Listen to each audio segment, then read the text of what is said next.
वालेकुम, मेरा नाम डॉक्टर आमिर एजाज़ है। आज हम बात करेंगे डैंड्रफ पे। बहुत ही कॉमन चीज़ है, ऑलमोस्ट हर शख्स इसमें से गुज़रता है ज़िंदगी की एक स्टेज पे। तो इसके रेमेडीज़ और जो आप घर पे इलाज कर सकते हैं और कब आपको डॉक्टर से मिलना चाहिए, ये मैं आपको कुछ चीज़ें बताऊंगा इसके बारे में। डैंड्रफ क्या होता है कि आपके जिस्म में कुछ हार्मोन्स हैं और उन हार्मोन्स का असर होता है आपकी स्किन पे ऑयल प्रोडक्शन पे। जिस्म के कुछ हिस्से हैं जिसमें स्कैल्प सबसे ज़्यादा है और फेस भी होता है और ऊपर वाला हिस्सा बॉडी का होता है। इसमें ऑयल ज़्यादा बनना शुरू हो जाता है under the influence of androgen hormones. और इस ऑयल में फिर जो स्किन के ऊपर आ जाता है, जो ऑयली स्किन होती है, उसमें कुछ फंगस है वो आ जाती है, उस पर बैठ जाती है और उसकी वजह से डैंड्रफ बनना शुरू हो जाता है। ये कंडीशन है, बीमारी नहीं है। कुछ लोगों के साथ होता है ऐसा, कुछ लोगों के साथ नहीं होता। डिपेंड करता है कि आपकी स्किन आपके अपने हार्मोन से कितनी सेंसिटिव है, उसमें कितने रिसेप्टर्स हैं जो ऑयल बनाने में प्रोडक्शन को ज़्यादा कर देते हैं। अब जिन लोगों के साथ ये मसला है उनके हार्मोन्स को तो हमने नहीं छेड़ना, वो अपनी जगह काम कर रहे हैं जिस्म में बहुत सारे, लेकिन हम इसको स्किन को साफ़ कर सकते हैं और बीमारी की शक्ल इख्तियार करने से इसको रोक सकते हैं अगर कुछ थोड़ी सी रेमेडीज़ की जाएं। अच्छा, और उसके लिए सबसे पहले आपको एंटी डैंड्रफ शैम्पूज़ हैं जो आम बाज़ार में मिल जाते हैं। उसके बारे में कुछ चीज़ें आपको याद रखनी चाहिए कि 3 किस्म की दवाइयाँ हैं जो एंटी डैंड्रफ शैम्पूज़ में अक्सर होती हैं। सेलेनियम सल्फाइड के शैम्पूज़ होते हैं। इसके अलावा जिंक पायरिथियोन एक दवाई है, वो होती है कुछ शैम्पूज़ में। और तीसरी कुछ एंटी फंगल्स होती हैं जैसे कीटोकोनाजोल, क्लिम्बाजोल वगैरह वगैरह, वो भी एंटी डैंड्रफ शैम्पूज़ होते हैं। इन शैम्पूज़ के साथ आपकी डैंड्रफ साफ़ हो जाती है, लेकिन कुछ अरसे बाद वापस आ जाती है। उसकी क्या वजह है? उसकी वजह यह है कि आपकी जो मैंने बताया था कि एक फंगस है जो आ जाता है और वो ग्रो करना शुरू हो जाता है, उसकी वजह से डैंड्रफ बनना शुरू हो जाती है। तो वो फंगस रेजिस्टेंट हो जाती है इस दवाई से। तो आपको एंटी डैंड्रफ शैम्पू चेंज करते रहना चाहिए एवरी 2-3 मंथ्स। एक शैम्पू आप इस्तेमाल करेंगे और आप नोट करेंगे कि 2-3 महीने तो अच्छे गुजर गए और उसके बाद से फिर से डैंड्रफ आना शुरू हो गया। तो it's time to change your brand type of shampoo. और उसके लिए आपको, अगर आप जिंक पायरिथियोन बेस्ड ब्रांड इस्तेमाल कर रहे थे, तो you need to shift to selenium sulphide या कीटोकोनाजोल। अब मैं ब्रांड नेम्स नहीं बताऊंगा, वो बहुत सारे बाज़ार में होते हैं। आप जब भी जाएं कहीं पे तो आप उसको उठा के इंग्रेडिएंट्स देखेंगे तो उसके अंदर ये चीज़ें लिखी हुई मिल जाएंगी आपको।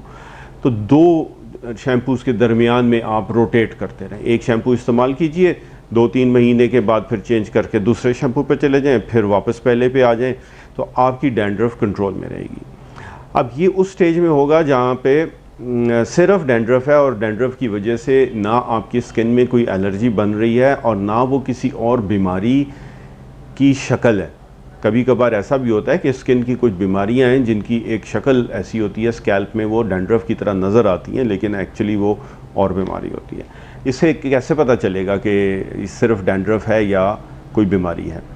तो उसका आसान तरीका ये है कि अगर आपको सिर्फ खुश्की है, सर में डैंड्रफ है और कोई ख़ारिश नहीं होती या हल्की फुल्की कभी कभार ख़ारिश हो जाती है, जब आप वॉश कर लेते हैं तो ठीक हो जाती है, और इसके अलावा कोई रैशेज़ नहीं आ रहे, ना सर के अंदर कोई रैशेज़, ना फेस के ऊपर, ये आगे फैलती है, जिस्म पे भी आ जाती है, तो फेस पे भी रैशेज़ आ जाते हैं, या जिस्म के ऊपर कहीं पे स्पॉट्स बन रहे हैं, बाजू पे, टांगों पे, हाथ पे, पाँव पे कहीं स्पॉट्स बनना शुरू हो जाएं, तो इसका मतलब ये है कि ये सिंपल डैंड्रफ नहीं है, ये किसी और बीमारी का हिस्सा है और आपको डॉक्टर से मिलना चाहिए।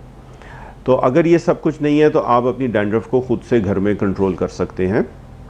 और अगर आपको लगे कि इसमें ख़ारिश फिर भी हो रही है, डैंड्रफ का शैम्पू आपने इस्तेमाल किया उसके बावजूद आपको ख़ारिश हो रही है और आपको रैशेस फेस पे आ रहे हैं, तो अब आपकी डैंड्रफ जो है वो एलर्जी की शक्ल इख्तियार कर रही है। अब आपको अपने डॉक्टर से मिलना चाहिए, डर्माटोलॉजिस्ट से मिलेंगे आप।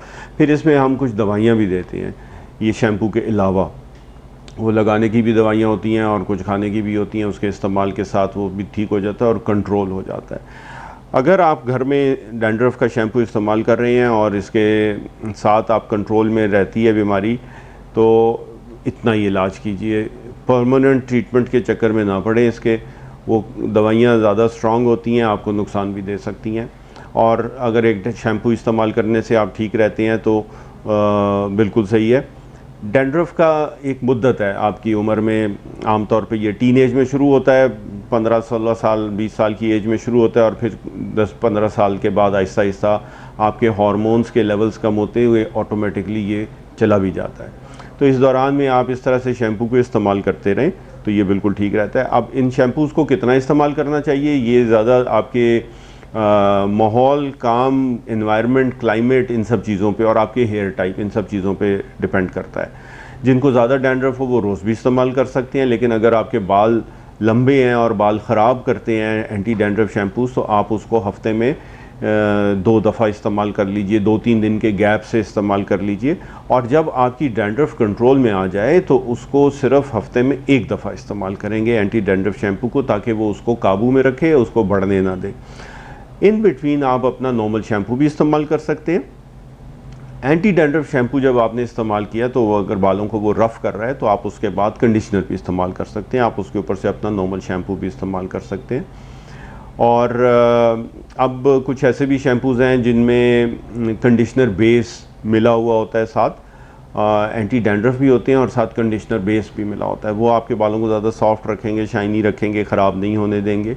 आप ऐसा शैम्पू भी चूज़ कर सकते हैं। अगर इन सब चीज़ों के बावजूद आपके डैंड्रफ कंट्रोल नहीं हो रही तो अब आपको डॉक्टर से मिलना चाहिए, ताकि आपको मेडिकेटेड शैम्पूज़ और दवाइयाँ वगैरह दी जा सकें।